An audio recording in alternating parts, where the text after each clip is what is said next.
नमस्कार दोस्तों, BSc part first organic chemistry में आज हम पढ़ेंगे एरोमेटिसिटी के बारे में।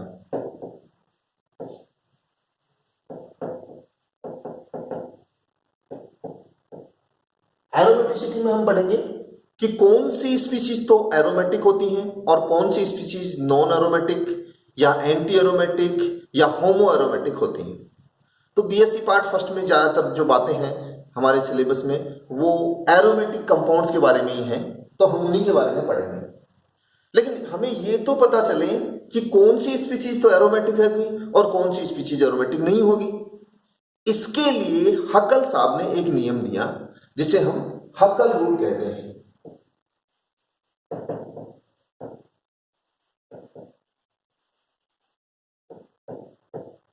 देखिए, हकल साहब ने जो नियम दिया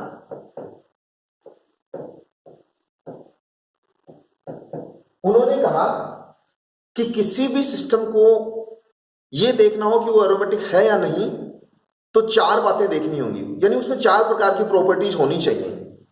अब चार प्रकार की प्रॉपर्टीज कौन सी होनी चाहिए? पहला, जो भी आपके पास स्पीशीज है वो मोनोसाइक्लिक होनी चाहिए, यानी एक वलय वाली। दूसरी, जो भी आपको सिस्टम दिया हुआ है वो कंप्लीटली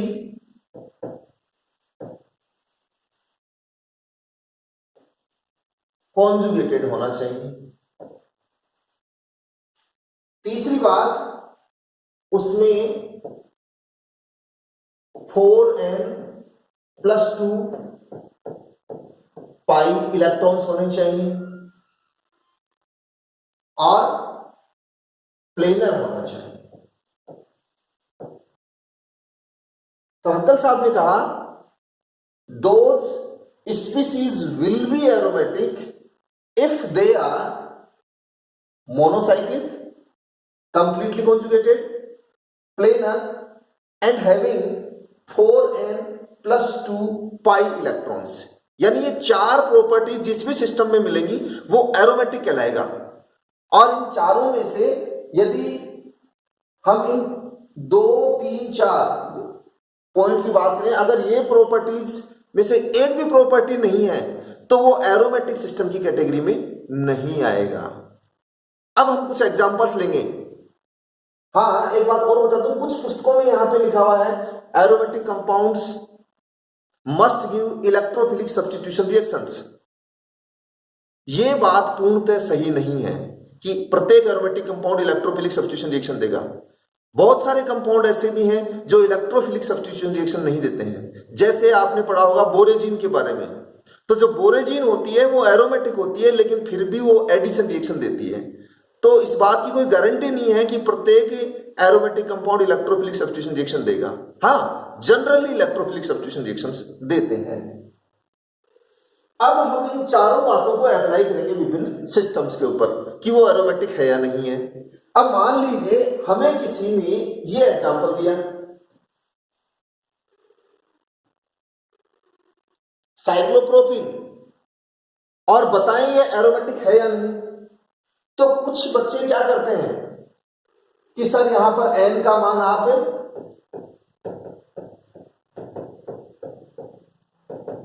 एन पूर्णांक में राशि होती है, एन का मान आप 0 पुट कर दें। तो एन का मान यदि 0 पुट करते हैं तो यहां पे 2 पाई इलेक्ट्रॉन्स, यानी यहां पे तो 2 पाई इलेक्ट्रॉन्स आ गए आपके पास। लेकिन इतना सा ही हकल का नियम नहीं है। हकल का नियम यह कहता है कि ये और बातें भी होनी चाहिए, जैसे कंप्लीटली कॉन्जुगेटेड। इसमें तो कॉन्जुगेशन है ही नहीं किसी के साथ है। अकेला पाई इलेक्ट्रॉन जो है वो लोकलाइज्ड में फॉर्म में है, डीलोकलाइज्ड फॉर्म में है ही नहीं। डीलोकलाइज्ड तो कब होता? जब इसमें कहीं ना कहीं कॉन्जुगेशन होता। इसका मतलब इसमें 2 पाई इलेक्ट्रॉन तो हैं जो कि पॉइंट नंबर 3 की कंडीशन को फुलफिल कर रहे हैं, लेकिन ये वाली कंडीशंस जो है वो फुलफिल नहीं हो रही है, पॉइंट 2 और पॉइंट 4। तो क्या कहेंगे? ये कंपाउंड एरोमेटिक नहीं है, ये एरोमेटिक की कैटेगरी में नहीं आएगा। लेकिन यदि हमारे पास ये रिंग आ गई साइक्लोप्रोपिनियम कैटायन। अब ये साइक्लोप्रोपिनियम कैटायन में जो थर्ड कंडीशन है वो भी फुलफिल हो रही है क्योंकि 2 पाई इलेक्ट्रॉन है, ये प्लेनर भी है, फोर्थ कंडीशन भी फुलफिल हो रही है, ये कंप्लीटली कॉन्जुगेटेड भी है। आप चाहें तो इसका रिजल्टिंग स्ट्रक्चर ड्रॉ करें तो इस प्रकार से ड्रॉ कर देंगे।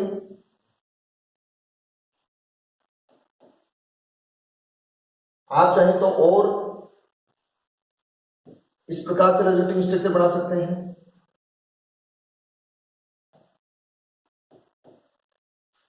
यानी इसमें डीलोकलाइज हो रहा है अपने पास, तो ये जो पाई बॉन्ड है वो किसके कॉन्जुगेशन में है? इस प्लस चार्ज के कॉन्जुगेशन में है।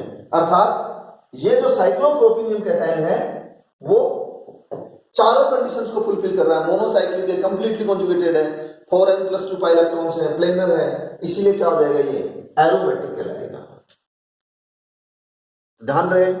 अब यदि इस 3 मेंबर्ड रिंग में मैं क्या कर दूं? नेगेटिव चार्ज यहां पर ड्रॉ कर दूं। नेगेटिव चार्ज ड्रॉ करते ही अब समस्या ये हो गई कि यहां पर जो पाई इलेक्ट्रॉन्स हैं वो कितने हो गए? 2 ये, और इसको भी पाई इलेक्ट्रॉन्स के रूप में काउंट करेंगे तो 4 हो गए हमारे पास। और 4 पाई इलेक्ट्रॉन इस स्थिति में आ नहीं सकते, क्यों? n का मान है तो 0 पुट करें तो 2 पाई आएगा, या n का मान 1 पुट करें तो 4+2 यानी 6 पाई आएगा हमारे पास।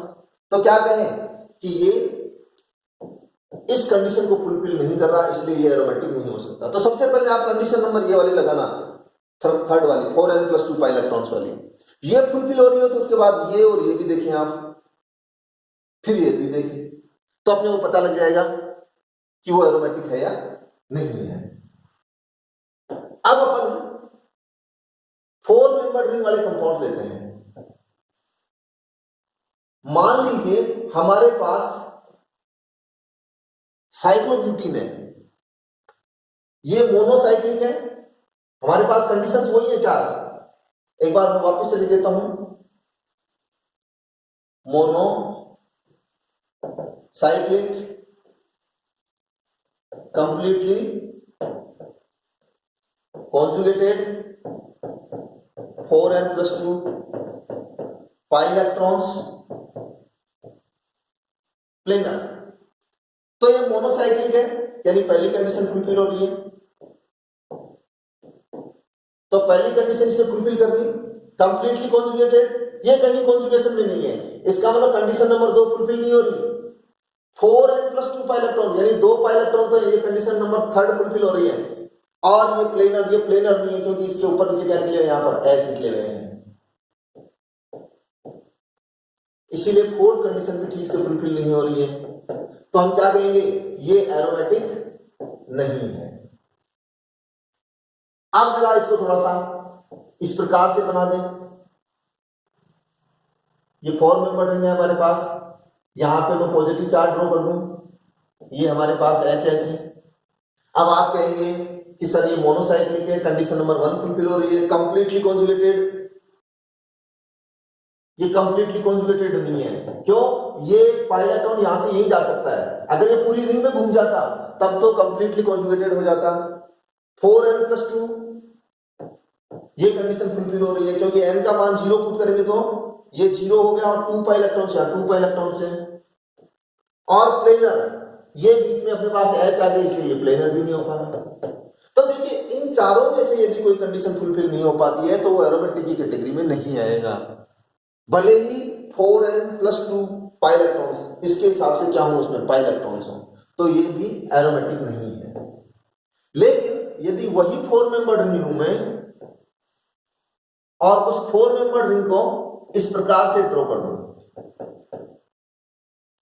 साइक्लोब्यूटेनियम डाइकैटायन ले लिया मैंने, ये साइक्लोब्यूटेनियम कैटायन था हमारे पास, वो साइक्लोब्यूटीन थी।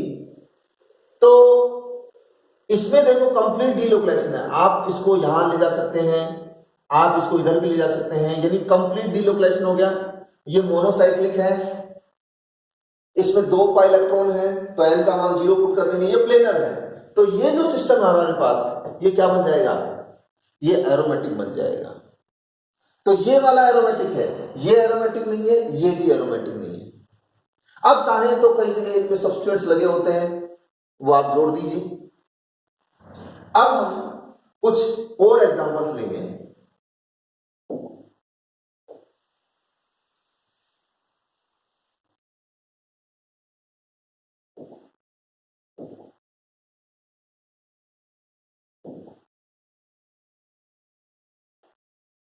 फाइव मेंबर्ड रिंग की तरफ चलते हैं अपन। ये मान लीजिए आपने फाइव मेंबर्ड रिंग ले ली, एक डबल बॉन्ड, तो ये कंप्लीट कॉन्जुगेशन नहीं है, इसलिए ये एरोमेटिक नहीं होगी। अब हम इसमें दो पाई बॉन्ड ड्रॉ कर दें तो भी कंप्लीट कॉन्जुगेशन नहीं आ रहा, और 4n+2 पाई इलेक्ट्रॉन्स भी नहीं है, इसलिए ये भी एरोमेटिक नहीं होगी। अब हम 4 मेंबर रिंग और इसमें यहां पर पॉजिटिव चार्ज ड्रॉ कर दें, तो देखिए ये मोनोसाइक्लिक है, कंप्लीटली कॉन्जुगेटेड है। डी लोग लगेंगे pi electrons, 4n+2 pi electrons. यहां पर जो पाई इलेक्ट्रॉन्स की संख्या है वो कितनी हो गई हमारे पास, 4। जबकि इस नियम के अकॉर्डिंग कितनी होनी चाहिए, या तो 2 होनी चाहिए पाई इलेक्ट्रॉन्स, या 6 या 10 या 14, मतलब 4 जोड़ते जाइए 2 के बाद में। अर्थात थर्ड वाली जो कंडीशन है उसको फुलफिल नहीं कर रहा, जबकि ये प्लेनर भी है। तो देखो ये कंडीशन फुलफिल हो रही है, ये कंडीशन फुलफिल हो रही है, ये, लेकिन ये कंडीशन फुलफिल नहीं हो रही, तो ये कंडीशन फुलफिल नहीं हो रही, इसका मतलब ये एरोमेटिक काउंट नहीं होगा। अब 5 मेंबर रिंग में कुछ और ड्रॉ करते हैं अपन।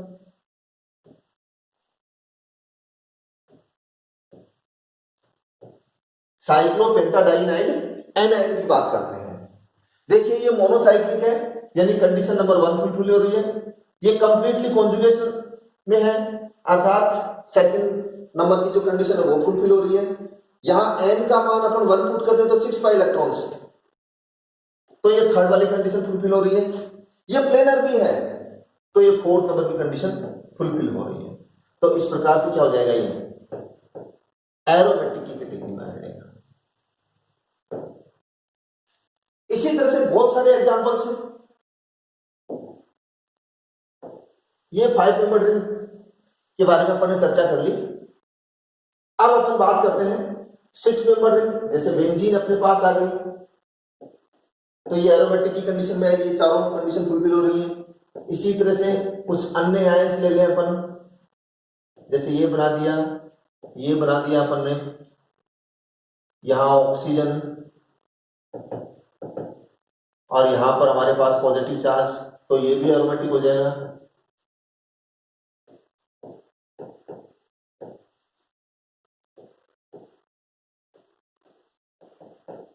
इसी तरह से यदि हमारे पास बोरेजिन है,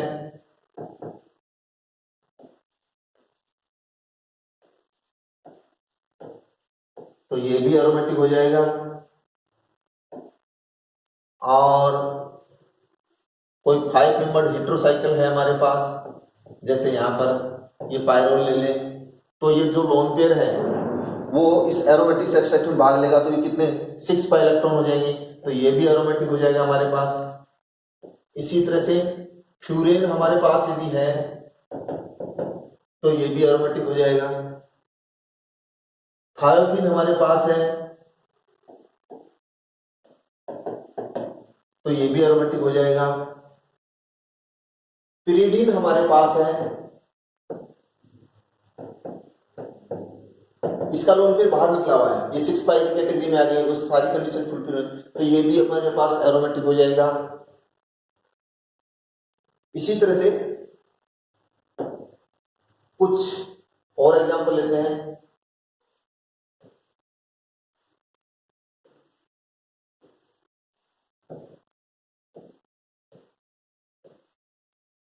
साइक्लोहेप्टाट्राइन, इसमें 6 पाई इलेक्ट्रॉन है, लेकिन ये कंप्लीटली कॉन्जुगेटेड नहीं है, इसमें पाई इलेक्ट्रॉन्स का डीलोकेशन पॉसिबल नहीं हो रहा है हमारे पास, क्योंकि बीच में क्या है, यहाँ पे सिग्मा बॉन्ड ही है, इसलिए ये भी एरोमेटिक नहीं है। लेकिन यदि यहां पर मैं पॉजिटिव चार्ज ड्रॉ कर दूं,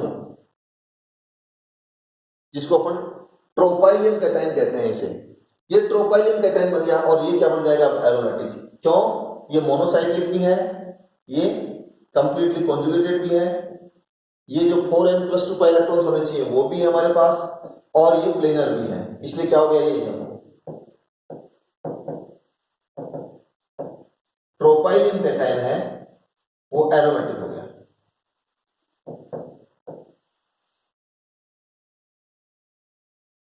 यदि हम 8 मेंबर रिंग बनाते हैं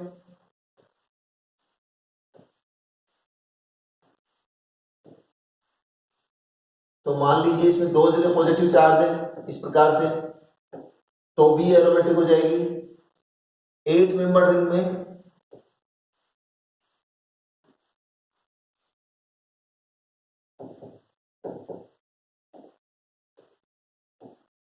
ये भी 10 पाई इलेक्ट्रॉन्स है हमारे पास, तो भी एरोमेटिक हो जाएगी।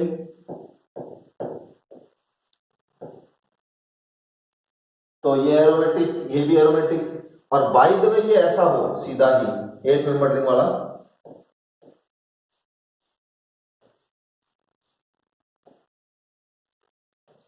तो ये एरोमेटिक नहीं होगा। क्यों? इसमें कंप्लीट डीलोकेशन नहीं हो रहा पाई इलेक्ट्रॉन्स का, जो पाई इलेक्ट्रॉन्स हैं उनका कंप्लीट डीलोकेशन नहीं होता है, तो वो एरोमेटिक की कैटेगरी में नहीं आएगा। इसी तरह से यदि हमारे पास इस प्रकार का सिस्टम हो जिसे हम नैप्थलीन कहते हैं, तो आप कैसे भी काउंट कर ले, इस तरह से अथवा इस तरह से, ये दोनों स्थितियों में क्या है एरोमेटिक हो जाएगा। या ओवरऑल रिंग को भी काउंट करेंगे आप तो 10 पाई इलेक्ट्रॉन सिस्टम आएगा ये हमारे पास, और वो सारी कंडीशंस फुलफिल हो जाएंगे हमारे पास। बस ये ध्यान रखना कि आप सोचोगे मोनोसाइक्लिक नहीं है, अगर बाईसाइक्लिक कंपाउंड है उसमें भी यदि कंप्लीट डीलोकेशन हो रहा है पाई इलेक्ट्रॉन्स का, यानी कंप्लीटली कॉन्जुगेटेड हो गया, 4n+2 पाई इलेक्ट्रॉन्स हो गए, प्लेनर हो गया, तो भी वो सिस्टम किस में काउंट होगा एरोमेटिक में। जो ओरिजिनल हक्कल रूल था वो सिर्फ मोनोसाइक्लिक के लिए ही था, लेकिन बाद में इसको एक्सटेंड कर दिया गया कि बाईसाइक्लिक ट्राईसाइक्लिक कैसा भी कंपाउंड हमारे पास, यदि वो नीचे वाली जो 3 कंडीशंस थी completely conjugation, 4n+2 pi electrons और प्लेनरिटी वाली, वो फुलफिल हो रही है, तो वो सिस्टम भी क्या माना जाएगा एरोमेटिक माना जाता है। तो इस प्रकार से बहुत सारे एग्जांपल्स हैं, हमें तो सिर्फ क्या करना है, जो हमारे पास ये 4 कंडीशंस हैं वो फुलफिल होनी चाहिए किसी भी स्पीशीज के द्वारा। अगर ये चारों कंडीशंस फुलफिल हो रही हैं और चारों में से भी ये 2, 3, 4 नंबर की फुलफिल हो रही हैं, तो वो 100% क्या होगा एरोमेटिक होगा। इस कंडीशन में किसी भी प्रकार का कोई रिलैक्सेशन नहीं दिया जा सकता, ये तो फुलफिल होनी ही चाहिए, मस्ट है। हाँ, प्लेनरिटी में कुछ केसेज में थोड़ी सी स्पीशीज यदि नॉन प्लेनर हो तो भी चलती है, वो एरोमेटिक में ही काउंट होती है। इस कंडीशन में भी किसी प्रकार का कोई रिलैक्सेशन नहीं है, यानी इन दोनों कंडीशंस में किसी प्रकार का कोई रिलैक्सेशन नहीं है, ये तो 100% फुलफिल होनी चाहिए। ये भी फुलफिल होनी चाहिए, लेकिन प्लेनरिटी में थोड़ा सा रिलैक्सेशन दिया जा सकता है। और ये तो सिस्टम चाहे मोनोसाइक्लिक हो, बाईसाइक्लिक हो, ये तीनों कंडीशन यदि फुलफिल होती है तो वो एरोमेटिक की कैटेगरी में काउंट होता है। तो एरोमेटिसिटी में आज हमने देखा हक्कल रूल के बारे में, और हक्कल रूल को कैसे अप्लाई करते हैं उसके बारे में। इस वीडियो में इतना ही, धन्यवाद।